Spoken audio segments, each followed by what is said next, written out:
Então vamos à pergunta que não quer calar. De quem é a culpa? E sim, não há motivos para poder comemorar, mas tem muitas coisas para você entender.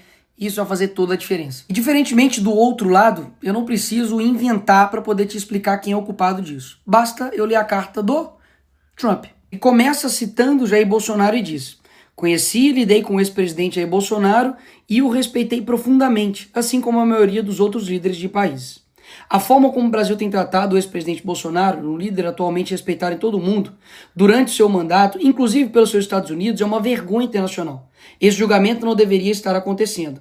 Trata-se de um caça às bruxas que deve acabar imediatamente. Ou seja, o Trump deixou bem claro no primeiro parágrafo da carta que a culpa não é do Bolsonaro, a culpa é de quem está perseguindo o Bolsonaro. E piora, em parte devido aos ataques insidiosos do Brasil contra as eleições livres e os direitos fundamentais da liberdade de expressão dos americanos, como foi ilustrado recentemente pelo STF, que emitiu centenas de ordens secretas e ilegais de censura às plataformas de mídia social dos Estados Unidos.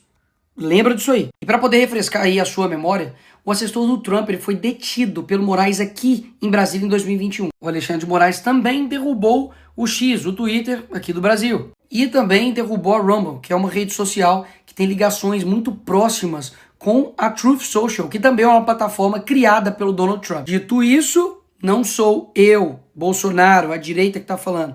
É a carta do Trump.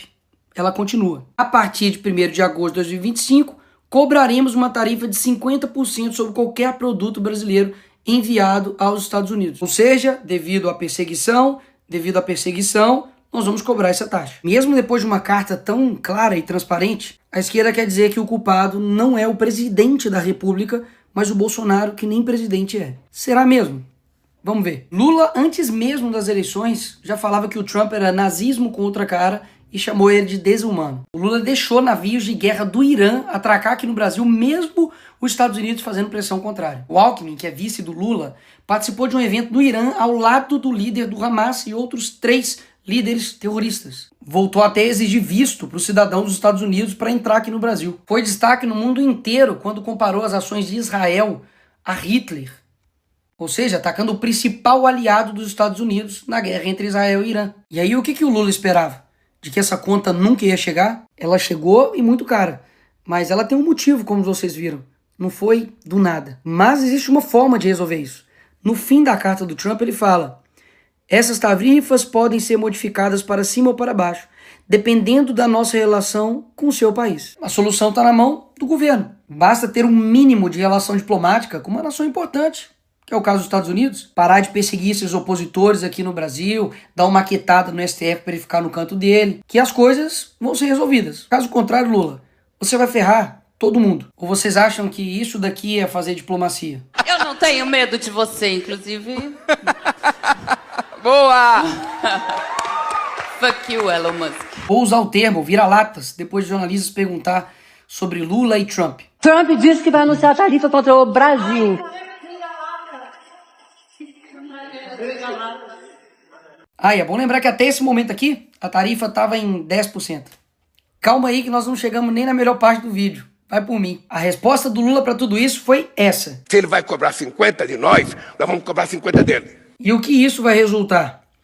Se por algum motivo o senhor decidir aumentar suas tarifas, então qualquer que seja o número que escolher aumentá-las, será acrescentado aos 50% que cobraremos. Se o Lula vai cobrar 50, eles também vão colocar mais 50 nessa conta. Enquanto isso, uma nação que decidiu ter diplomacia com os Estados Unidos, que é a Argentina, aprovou um acordo que garante tarifa zero para 80% das exportações argentinas. Como deve ser bom ter um presidente, né? Sabe por que eles estão dizendo que o Brasil não pode recuar a esse tipo de medida de fora? Porque nós defendemos a soberania nacional. E é aqui que o vídeo fica interessante. A esquerda, que está dizendo aí que defende a soberania nacional, tem uma organização que chama Folha de São Paulo, desde 1990, que interfere ativamente nas eleições e no processo democrático de todos os países da América Latina. E quem está dizendo isso não sou eu, é o Lula. Parte da chegada da esquerda ao poder da América Latina pela existência dessa cosita chamada Fórum de São Paulo. E aqui, com o José Dirceu,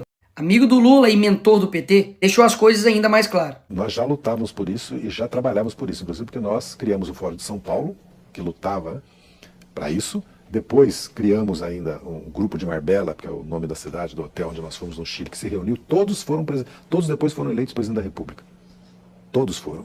Todos. Então quer dizer que os Estados Unidos não pode aplicar uma sanção em defesa da liberdade, mas eles podem interferir em todos os outros países da América Latina para poder implementar, literalmente, ditaduras. E pausa. Quem é pior? Um país que taxa o outro país para poder defender a liberdade de outro país? Ou um país que taxa o seu próprio povo para poder bancar um governo? E aí, quem é pior? Lula pede ajuda à China para regular redes no Brasil. Ora, isso aqui não ataca a nossa soberania nacional? Quando o PT lá em 2016 pediu proteção internacional diante do impeachment da Dilma, não era ataque à soberania nacional, né? Tenho certeza, não era interferência.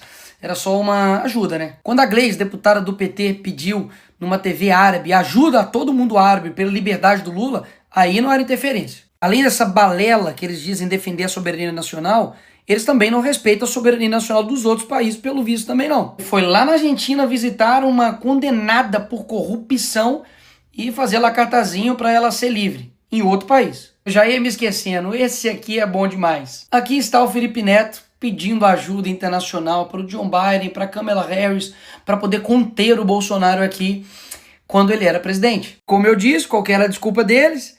De que nós não precisamos de intervenção, mas precisamos de ajuda. Quando somos nós, é intervenção. Quando é a esquerda pedindo, não é intervenção, é ajuda. A Dilma também, quando foi nos Estados Unidos e na Europa buscar apoio contra a prisão do Lula, com certeza também não foi pedir nenhuma intervenção no Brasil, né? Até mesmo porque o Lula estava na Noruega. Por fim, o que esses dois aqui estavam achando? De que eles iam implantar aqui uma ditadura, calar seus opositores, perseguir, deixar inelegível por nada. Porque eu não sei se você sabe, Bolsonaro não está inelegível porque ele tentou dar um golpe. Foi porque ele fez uma reunião com embaixadores. Convenhamos, né? Derrubar a rede social, se aliar a ditaduras, e tudo isso não teria um preço? E ninguém do mundo livre lá fora olharia e falaria, opa, peraí, vamos conversar. Mas como nunca teve esse relacionamento, afinal de contas, o Lula diz que ainda não teve interesse em conversar com Trump, um dos únicos líderes mundiais a não se encontrar com ele. Por essas razões, a sanção econômica veio. E repito, ruim para o Brasil. Mas como você viu, existe um porquê. Ignorar a boa diplomacia, promover perseguição, censura e ainda fazer provocações baratas vai custar muito caro para o Brasil. Enfim, eu avisei. Se a gente não parasse o Lula ia parar o Brasil.